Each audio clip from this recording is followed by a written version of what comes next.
To run an app in the background on your Android device, you need to first understand how background apps work. In the multitasking panel, you can see which apps are actively running in the background.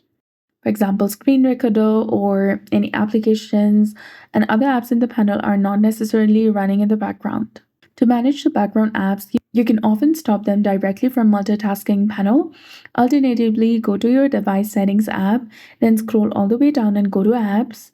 Here you can select an app and find its usage limits or battery settings.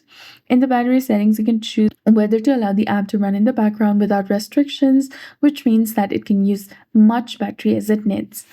And you can also manage mobile data usage in the background within these settings by going to the usage section. And you can also explore the settings menu for more options. So that's it. I hope you found this video helpful. If you did, please like, share, and subscribe. Thanks for watching. We'll see you again in the next one.